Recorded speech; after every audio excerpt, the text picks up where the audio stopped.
हम मीनू झा उपस्थित छी पावनीक दोसर दिनक कथा लऽ कऽ। दोसर दिनका कथा अछि बिहुला आ मनसाक कथा। सुनू ई दोसर दिनक कथा। मनसा महादेवक मानस पुत्री छलीह। ओ जन्मैतहि युवती भऽ गेलीह। नंगटहि रहलाक कारणे हुनक लाजक रक्षा हेतु साँप हुनका देहमे लटपटा गेल। एहि सबसँ गौरी अप्रसन्न भऽ गेलीह। तेँ हेतु मनसाके कैलाश छोड़ि कऽ अन्यतऽ जाय पड़लनि। महादेवक कृपासँ ओ मर्त भुवनमे चलि एलीह। हुनक इच्छा छल जे लोक हुनक पूजा करय। ओहि समयमे मर्तलोकमे चंद्रधर चंदू नामक एक पैघ सौदागर रहैए। पैघक देखौंस आनो लोक करैत अछि। तेँ मनसाक मोनमे भेल जे पहिले चंदुए हमर पूजा करय, तऽ देखा देखी आनो हमर पूजा करय लागत। चंदू महादेवक परम भक्त छल। ओ महादेव छोड़ि आन देवताक पूजा करब नहि गछलक।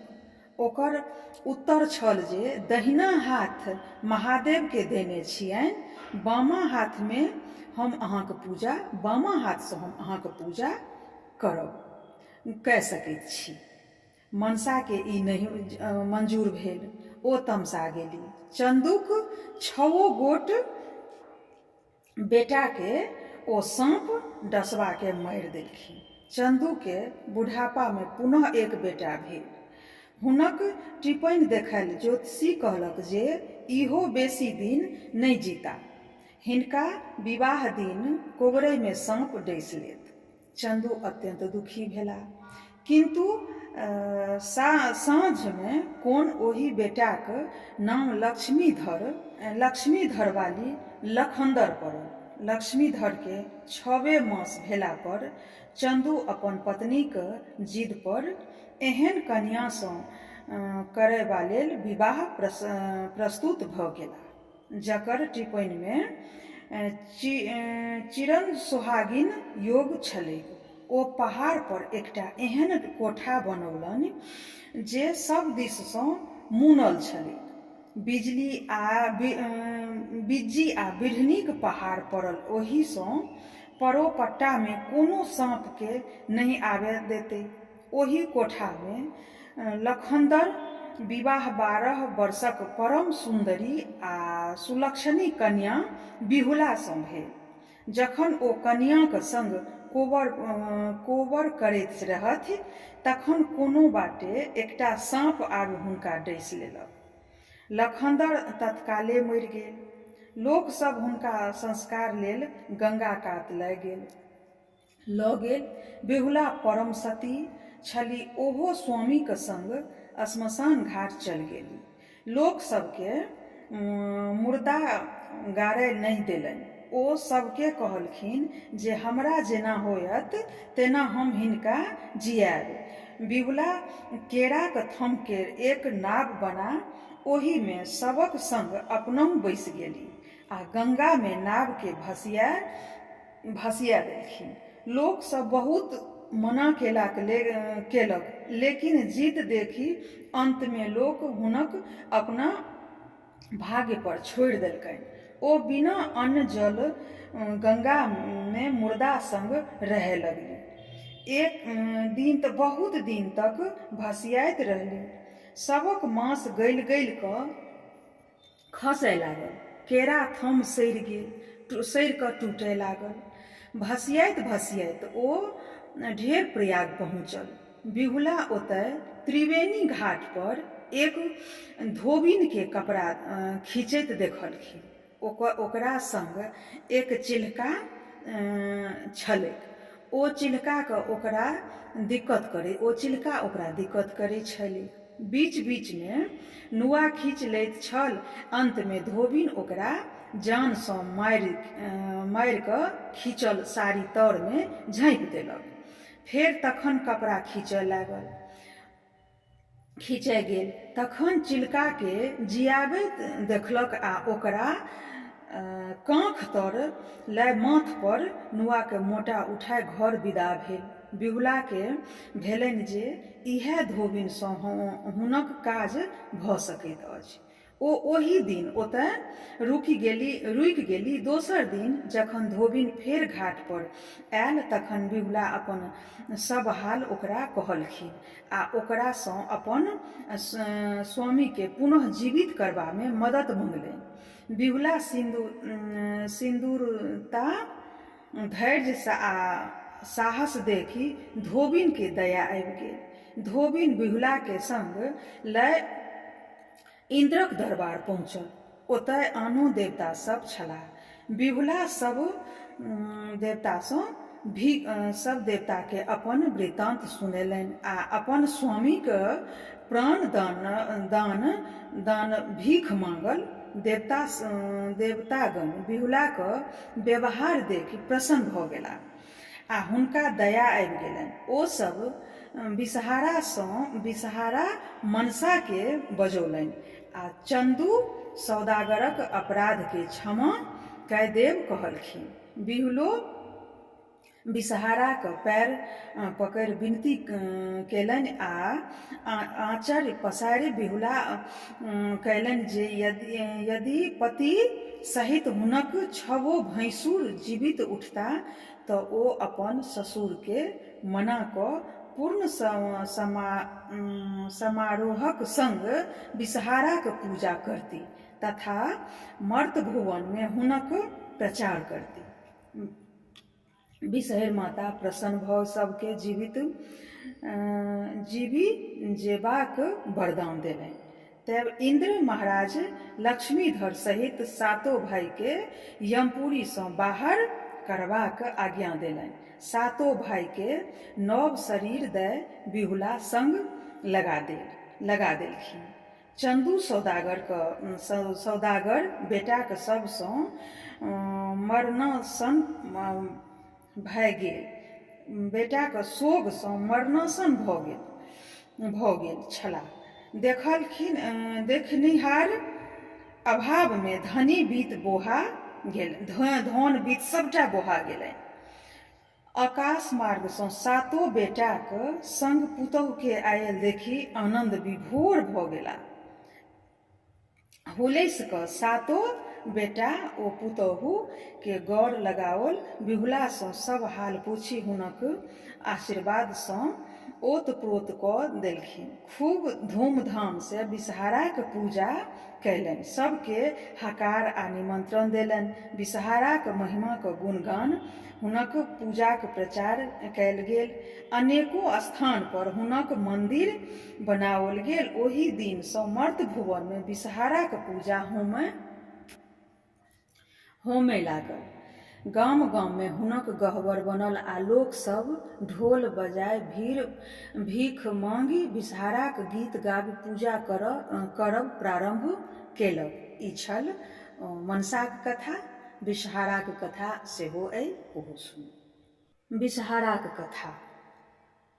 कद्रू नामक स्त्रीसँ कश्यप मुनिके 1000 साँप संतान भेल आ ओ संपूर्ण संसारमे पसरि गेल। ओ सब बड़ उत्पाती छल। लोक सबके डसऽ लागल। लोक अनाधुन मरऽ लागल। ई देखि कऽ ब्रह्मा चिंतित भेला जे यदि साँप एना करत तऽ हमर सृष्टि समाप्त भऽ जायत। ब्रह्मा कश्यप मुनिके एकरासँ त्राणक उपाय करैके लेल कहलखिन। कश्यप मुनि साँपक विष झाड़बाक मंत्र बनाओल। ओ मनसँ तपस्या करैत बिषहाराक सृष्टि कयल, तेँ ओ मनसा देवी कहाओल। किछु पैघ भेला पर ओ महादेव लग कैलाश चलि गेली। ओतय बहुत तपस्या केला पर महादेव प्रसन्न भऽ हुनका ज्ञान आ मंत्र देलनि आ पुष्कर क्षेत्र जाके तपस्या करबाक सुझाव देलनि। ओतय 3 युग धरि श्री कृष्णक तपस्या केला पर ओ सिद्ध भऽ गेली। एतय ओ सिद्ध योगिनी कहाओल। एखन तक हुनक विवाह नहि भेल छल।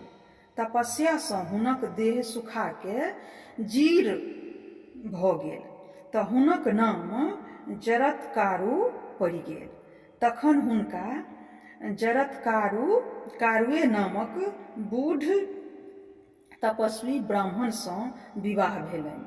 ताहि से हुनका आस्तिक नामक पुत्र भेलनि। राजा जनमेजयक प्रसिद्ध सर्पयज्ञ में अनेक सर्प मरल, किंतु सब साँप के आस्तिक मुनि अपन प्रभाव सँ बचा लेलनि। आषाढ़क संक्रांति सँ नाग पंचमी धरि विषहाराक पूजा परिसघ्य पात पर होइत अछि। विषहारा पूजा केला सँ लोक के धन धान्यक वृद्धि होइत छैक आ साँपक डर नहि रहैत छैक। 12 नाम सँ विषहर विख्यात छथि। जगत गौरी, मनसा, जरत्कारु, वैष्णवी, सिद्धयोगिनी, नागेश्वरी, शैवी, जरत्कारु, प्रिया, नागभागिनी, मास्तिक, माता विषहारा आ महाज्ञानिता। ई 12 नाम लैत रहला सँ लोक के अपना आ ओकर संतान के सर्पदंशक भय नहि रहैत जाइ छै। ई 12 नाम पढ़ला सँ साँप भागि जाइत अछि। मंगला गौरीक कथा। श्रुति कीर्ति नाम एक राजा छलाह। हुनका बेटा नहि छल। ओ एहि लेल चिंतित रहैत छलाह। अंत में भगवतीक आराधना केनाइ शुरू केलनि। भगवती प्रसन्न भऽ हुनका वरदान मांगय के लेल कहलखिन। राजा नतमस्तक भऽ कहलनि जे हे माता, अहाँक दया सँ हमरा कोनो चीजक कमी नहि अछि। मात्र एक पुत्र छोड़ी यदि अहाँ हमरा सँ प्रसन्न छी तऽ हमरा एकटा पुत्र दिअ। भगवती बजली, हे सेवक, तोरा सँ हम अत्यंत प्रसन्न छी, किंतु तोरा भाग्य में बेटा नहीं लिखल छल। तथापि हम तोरा बेटा देबह। यदि सर्वगुणी बेटा लेबह तऽ ओ 16 वर्ष जीवित, आ यदि चिरंजीवी बेटा लेबह तऽ महामूर्ख होयत। आब कह केहन बेटा लेबह। भगवती के बात राजा के सोच में धऽ देलक। ओ रानी सँ विचार कयलाक उपरांत सर्वगुणी बेटाक वरदान मंगलनि। भगवती हुनका आदेश देल, हमर मंदिरक दुआरि पर जे आमक गाछ छैक ताहि में सँ एकटा आम तोड़ि कऽ अपन पत्नी के खुआ दहक। लगले में हुनका गर्भ रहि जेतनि। राजा खुशी खुशी रानी के भगवती का आदेशक अनुसार खुओलनि। रानी के गर्भ रहल। समय पर हुनका कोखि सँ सुंदर बालक का जन्म भेल।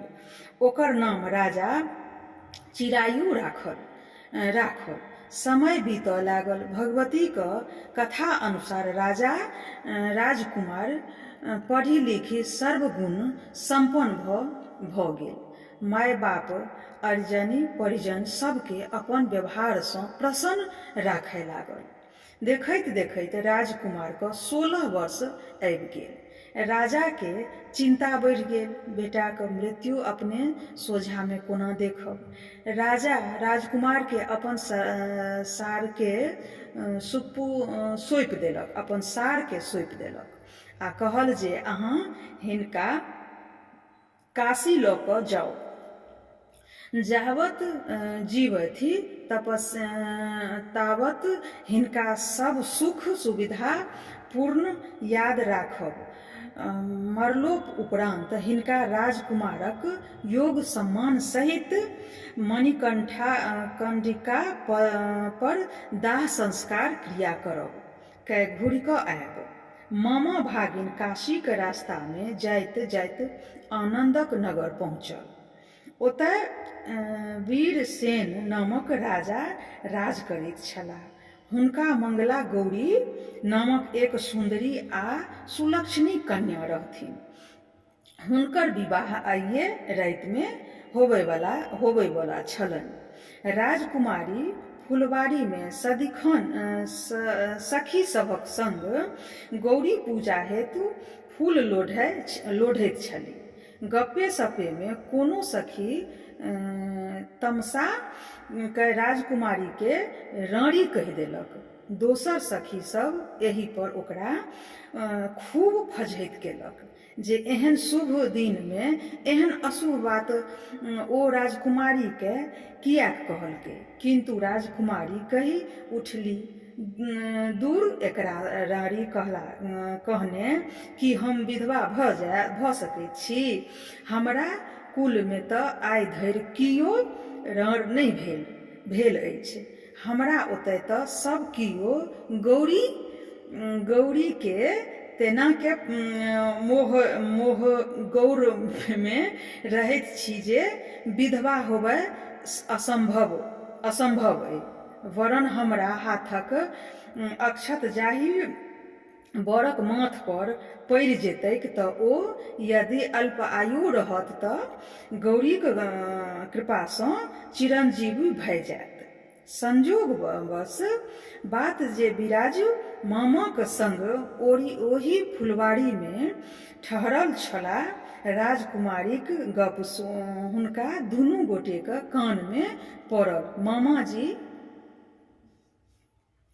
मामा सोचलनि जे यदि एहि राजकुमारीक संग हुनक भागिनक विवाह भ जाय तऽ अल्प आयु रहैत चिरायु भ सकैत छै। संजोग एहन जे राजकुमारीक विवाह ओही देशक राजाक बरगदाक बेटा सुकेत वर्मा सँ होबय निश्चित छल। बर बरियाती साँझक ओही फुलबाड़ी में डेरा खसैलक। सुकेतु वर्मा परम कुरूप, मूर्ख आ बहिर छलाह। बरक बाप पित्ती विचारलक जे एहन कुरूप मूर्ख यदि बर पर जाय तऽ कन्याक वाला बर के घुमा देतै। तें हेतु कोनो सुंदर बर के लय मरबा पर जेबाक चाही। विवाहक बाद मारि पीट के ओकरा भगा देतै आ सुकेतु के कोबर में बैसा देबनि। ताबत बरियाती सभक नजरि सुंदर भव्य चिरायु पर पड़ल। ओ सब भरि राति लेल मामा सँ चिरायुक याचना कयलक। मामा तऽ मने मन ई चाहिते छलाह। ऊपर सँ थोड़ेक काल नाकर नुकर केलनि आ पुनः अनुमति दऽ देलनि। आब बरियाती लोकनि सुकेतु के डेरा पर छोड़ि मंगनीक बर पर चिरायुक संग लय विवाहक स्थल पर पहुँचलाह। शुभ के सब कार्य संपन्न भेल। गौरी शंकरक प्रतिमाक समक्ष सिंदूरदान भेल। बर चिरायु मंगला गौरीक संग कोबर में सुतय अयला। राति में चिरायु के 16 वर्ष पूरि गेलनि। निशाभाग राति में काल गहुमन रूप धऽ कोबर घर पैसि गेल। राजकुमारी के ताबत नींद खुलि गेल छलनि। ओ भयंकर गहुमन के देखि भयभीत भऽ गेली, किंतु साहस कऽ भरि बाटी दूध साँपक आगू के बढ़ा देलखिन आ प्रार्थना कयलनि जे नागराज हुनक पति के प्राण नहि लेथिन, वरन हुनका चिरंजीवी वरदान देथि तऽ आजीवन ओ नागराजक पूजा करती आ व्रत रखती। साँप राजकुमारीक गोहारि मानि गेल। ओ दूध पीबी ओतहि राखल पुरहर में पैसि गेलाह। राजकुमारी तुरंत अपन केचुआ मांगि ओहि पुरहर के मुँह बान्हि देलकनि। ताबत चिरायुक नींद टूटलनि आ राजकुमारी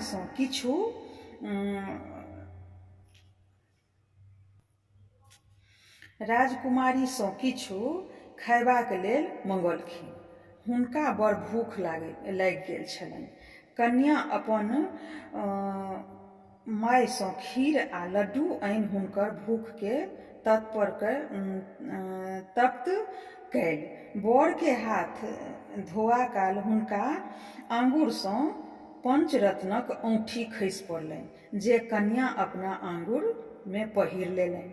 बर पान सुपारी खा पुनः सुति रहला। बादमे जखन राजकुमारी सावला पुरहरके पकड़ि गेली तऽ देखलखिन जे साँपक स्थान पर एक गोट रत्नहार चकचक कऽ रहल अछि। ओ ओहि हारके अपन गर्दनिमे पहिर लेलनि। भोर भेला पर मामा चिड़ैयुके वापस लऽ गेलथि आ बरियाती सब सुकेतुके कोबरमे बैसा देलक। चाहलक राजकुमारी मंगला गौरी ई कहि हुनका देलनि जे ओ हुनकर पति नहि छथि। हुनक विवाह आन ककरो संगमे भेल छलनि। बर पक्षवला सब अरला आ सबूत मंगलनि। मंगला गौरी कहलनि जे रातिमे हुनका एक औँठी आ एक हार भेटल छल। हार बाजथ जे ओ सब केहन छल आ रातिमे ओ की सब केलनि, हुनका कानसँ की सब गप केलनि। सुकेतु केओ बातक उत्तर नहि देलक। सुकेतु जे ओ कन्हा बर छलनि से कोनो बातक उत्तर नहि दऽ सकला। अंतमे हारि मारि कऽ बरक पक्षवाला चलि गेल। राजा वीरसेन जखन सब चक्र चाली बुझलनि तखन अंतिममे अस्त व्यस्त रहि गेला। राति राजकुमारीक असली वरके चिन्है लेल हुनक वास कोठा पर देलनि, हुनकर वास कोठा पर चढ़ा देलखिन। एतय एक चित्र लगा कऽ देलखिन आ कहलखिन जे एतयसँ अहाँ देखैत रहियौ के जाइ छै के अबै छै। एक चित्र लगा देलखिन जतयसँ ओ कन्या लोक सबके देखैत रहती। राजाक धारणा छल असली बर अपन बियाही स्त्रीके खोजऽ कहियो ने कहियो अवश्य औता, तखन राजकुमारी हुनका चिन्ह जेती। अंतमे सएह भेल। चिड़ैयु अपन गामक संग काशी, अपन मामाक संग काशी प्रयाग बीच याचक आदि होइत 1 वर्षक बाद ओतय एला। देखैत देरी राजकुमारी चिचिया उठली जे ओहे हुनक बर जाइत छथिन, ओ हुनक बर, ओ हमर बर जाइ छथि। ओतय हुनका प्राणनाथ जाइत छनि। वीरसेन दुनू माम भागिनके कोठा पर बजाओल। राजकुमारीक प्रत्येक प्रश्नक उत्तर ठीक ठीक देलक। राजा आनन्दित भऽ अपन सर कुटुम्बके बजा पूर्ण धूमधामसँ विवाहक उत्सव मनायल। बर कन्याके नाना प्रकारक आभूषण, हाथी घोड़ा, सर सिपाही संग लगाए विदा कयलनि। चिड़ैयु सब सामान लऽ कन्या सहित अपन राजधानी पहुँचला।